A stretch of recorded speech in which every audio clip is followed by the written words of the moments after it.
I'm D. Watkins with Salon Talks, and today I'll be joined by author, culinary expert, and the original judge on Bravo's Emmy-winning series Top Chef, the amazing Gail Simmons. Welcome to the show. Hi, T. How are you? Good. How are you? I'm great. Better that you're here. Thank you. Congratulations. Thank you, Congratulations very much. on the 21st season of Top Chef. Everybody's excited and Thank looking you. forward to everything you're going to have going on in Madison and Milwaukee. How does it feel to just be so successful for so long?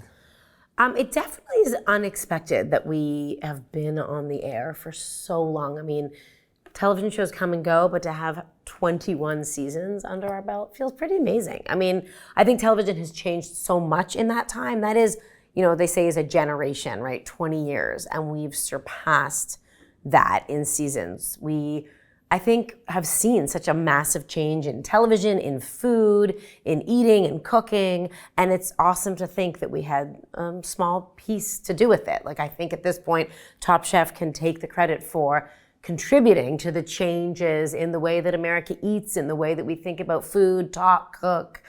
We've created a generation of incredible, talented chefs, so many of whom have been on our show and gone on to do the most extraordinary things, and we're really proud of that. No, Top Chef really had one of my friends, my friend Craig, who's a chef, swirling his oodles and noodles up into a little pyramid. Yes, and then exactly. Slicing the hot dog diagonally and making it stand up again.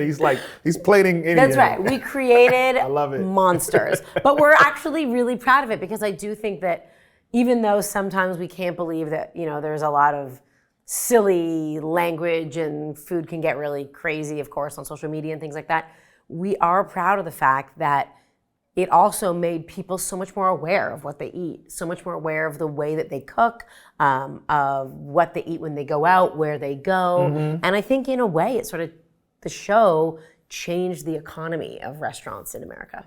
Absolutely. This is the first time you guys been back in the Midwest since season 4 Chicago. Yes. I recently spent some time in Milwaukee and Chicago. Oh, you did? We should compare notes. Culturally, the cities are very different places, night and day. How would you define each individual place by their food?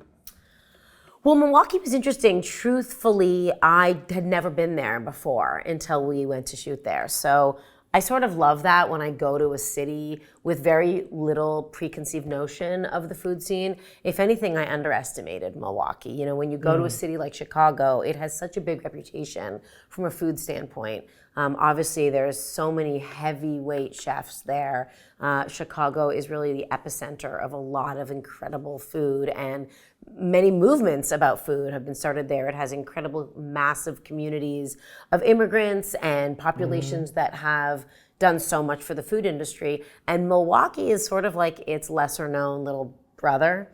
And so colder little brother too. It's colder. It is cold. It is. But it really showed me a totally different picture of the Midwest. And I think the Midwest is a massive, obviously, swath of this country with a lot of people and a lot of history. And so when you think about Milwaukee, sure, you think of beer and you think of cheese and you think of Wisconsin, you think of sausages, I don't know, whatever you think, but there's a reason that they're all there. And that's part of what is awesome about Top Chef is that we go to a place and we don't just eat hot dogs. We learn the history of the hot dog, why it's significant, who brought it, what's the story there, and how do we make our chefs dig a little deeper to kind of create something from that we've never seen before. So I think Milwaukee was actually a great location because it is something that I think will surprise our viewers. Mm-hmm.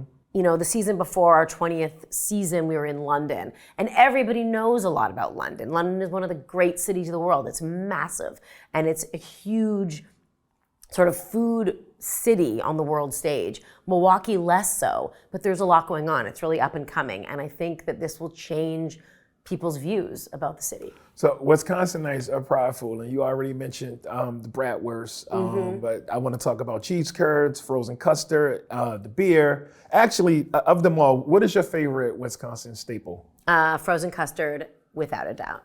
Without a doubt. Delicious. We were shooting in the middle of summer, and our new host, Kristen, and I went for frozen custard several times a week. It is delicious. I would argue that it is better than soft serve. Okay. It is the richest, most decadent, delicious ice cream I've ever had. frozen treat, let's call it. So you can only get it there. You can only get it in the Midwest, yeah. This is why people need to get down there. Eat the frozen custard. And what about the cheese? What do you think about the way Midwesterners, how they think take about their cheese? I mean, so they take seriously? cheese very seriously. Very in Wisconsin, seriously. like more seriously than I'd ever really known. But there's also a reason, right? First of all, the custard and the cheese have something in common. The dairy industry is very much alive in Wisconsin, and that kind of dates back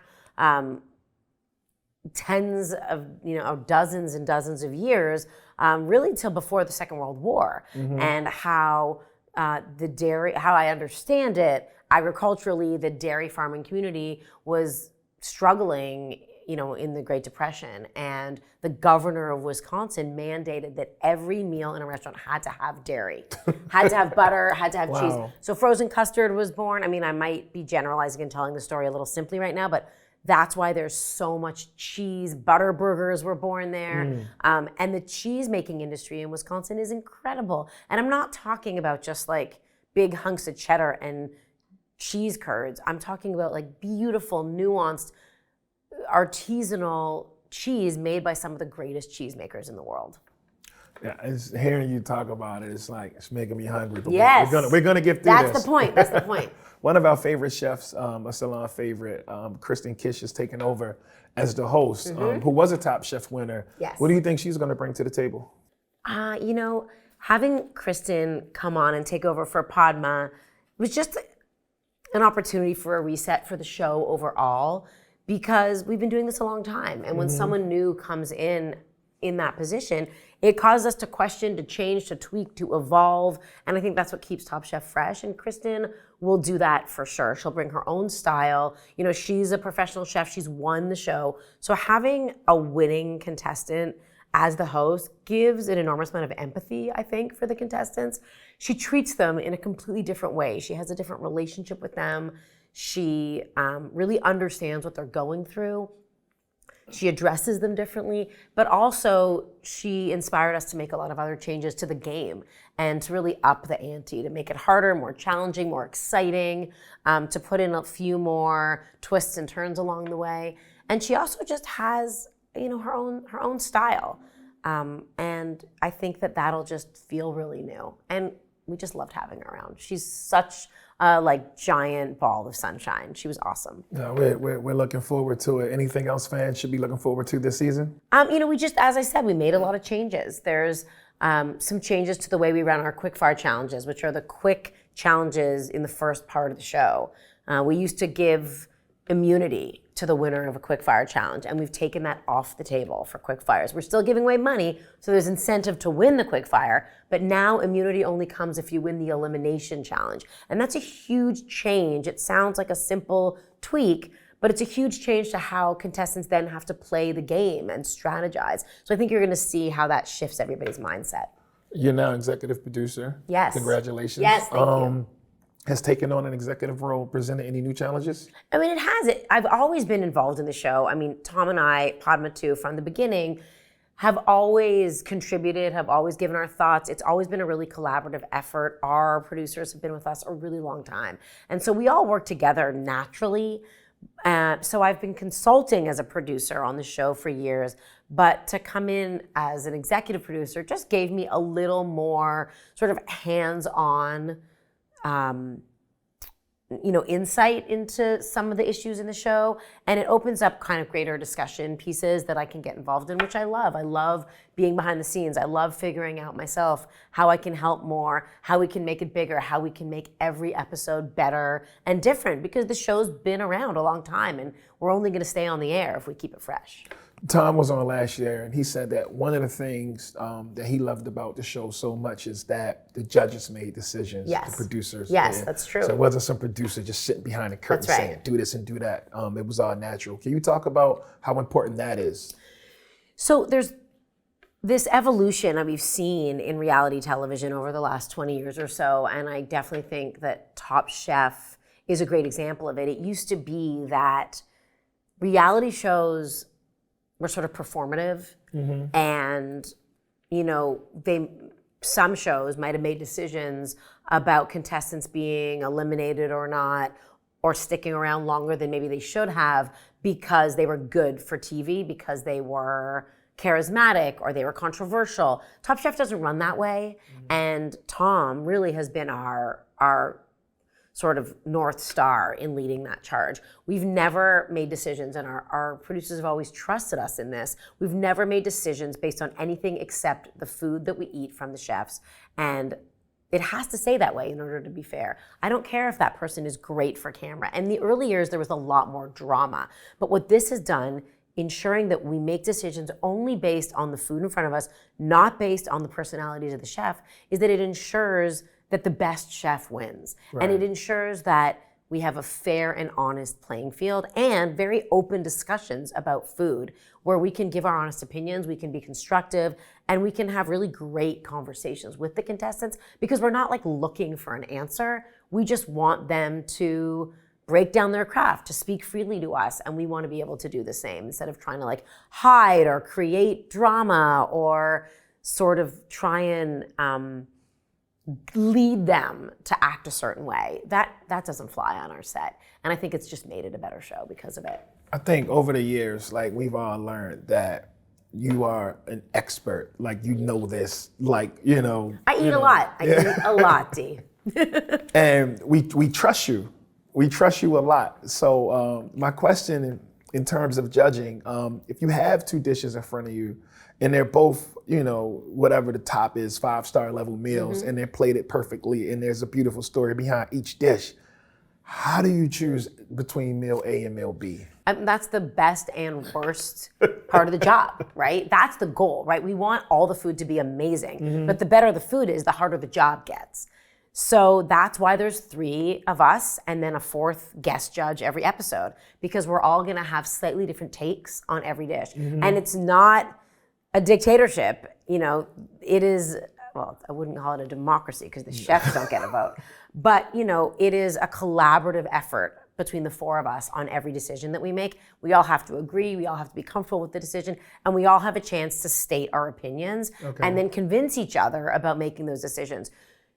When you have 2 amazing dishes, what it comes down to is then taking those dishes apart, looking at things like cooking technique, knife skills, doneness. It's not just does it look pretty and does it taste good. Those are the first things you're looking for. Right. But then you have to dig a little deeper. What was the inspiration? Did they cut the onions in the proper way for the best cooking outcome? And then, you know, it then becomes a little bit subjective because I'm gonna think slightly differently than Tom, who's gonna think slightly differently than Kristen or our guest judge.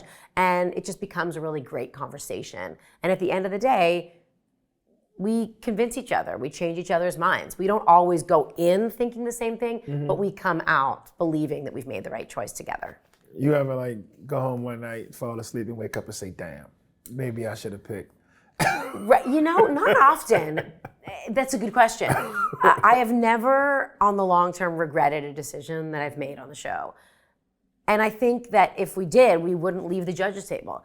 I will say that we have, especially in the early years, had many, many nights at judges' table where we spoke until the wee hours of the morning. The sun came up, the roosters started crowing, and we were there talking and talking and talking because they wouldn't let us leave until we knew we'd had the right decision. They don't let us get up from the table until we're all comfortable and we all agree and we feel confident that we've picked the right person or that we've sent the right person home. Because of that exact reason, our producers don't want us to wake up the next morning and realize that we did it for the wrong reasons or that we weren't comfortable with being forced into doing something a certain way. So that doesn't often happen the next day, but in the moment, sometimes those decisions are excruciating and take hours because we want to make sure that when we go to bed that night, we can sleep.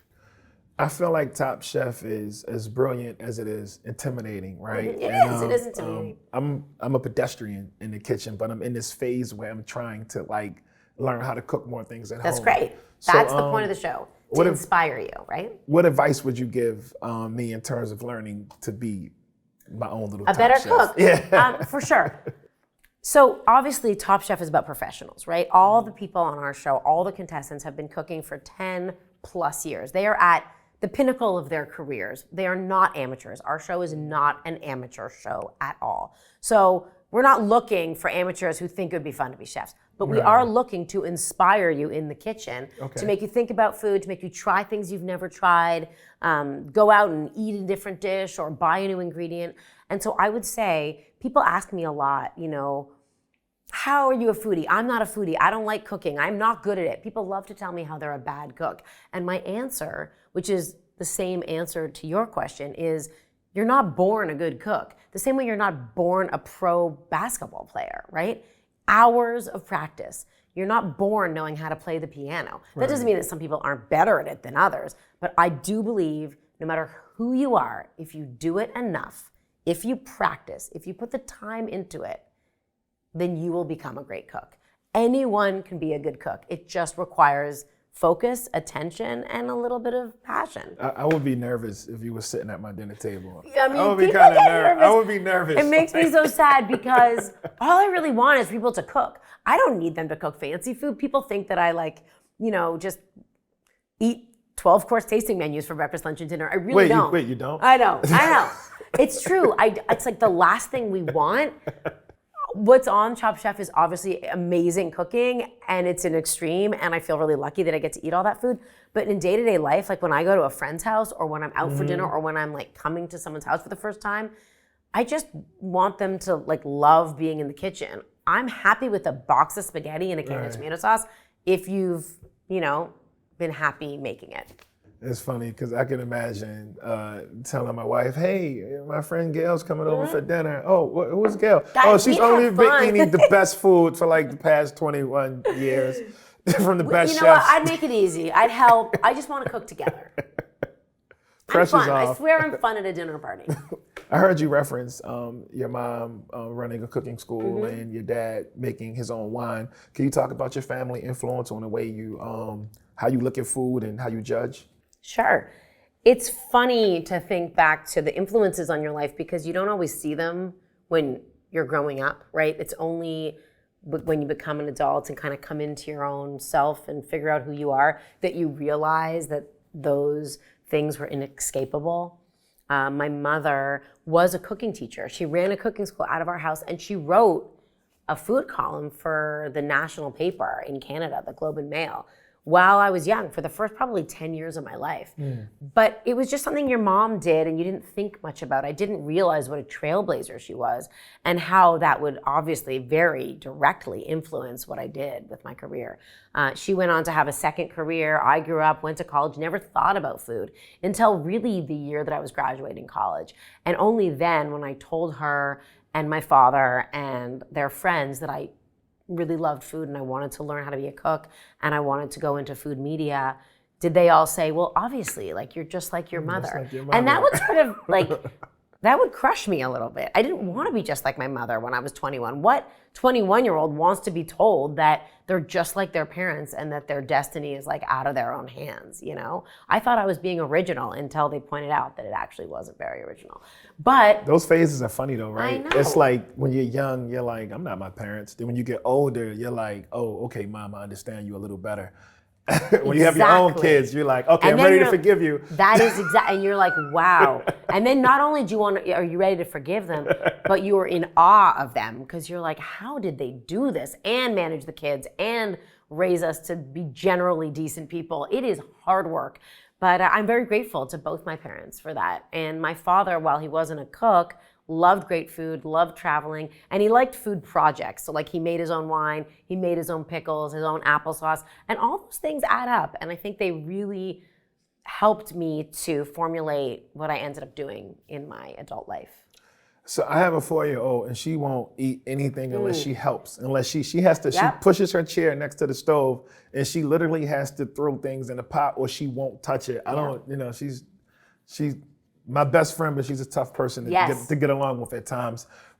As 4-year-olds are. I've got a 5-year-old, I understand. As a mother too, are you able to get your kids to try new and exotic things? Or is it like still I would Cheerios say in a bag? A little of everything. Cheerios go a long way in certain circumstances. But I would say your daughter is ahead of all of us. What I always say to people about the struggle of feeding your kids and getting them to try new things and getting them to eat other things than just the 5 things that every kid wants to eat all the time is exactly what your daughter's doing. my advice is always get them involved because they will, first of all, learn confidence. Second of all, take pride in their food. And third, they will be way more open to eating things if they've had a hand in it. So I would actually argue that your daughter is spot on.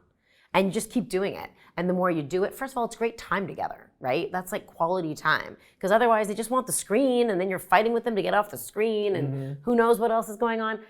So if you can get them into the kitchen and get them cooking, I would say give her the responsibility of cooking dinner. That is a great life skill. It'll bring you guys together and it will open her up to like tasting new foods. And I think it's a win-win. I'll judge her. Yeah, judge her. But also applaud her because I think it's pretty cool that she wants to cook. No, sometimes when we're in the kitchen, we're like the bear. So we calling each other chef. Yes, like, okay, chef, hand me that chef. Get the pepper, chef. She's but like, that's okay, awesome. chef. That's awesome. Like, I think that it's chaotic. For me, my kids want to get in the kitchen too, and I really want them there, but then that's my space. So I get stressed out because they make a mess and they throw things around and they don't do it the way I want them to do it. But I need to always remind myself to like let it go because they're having fun.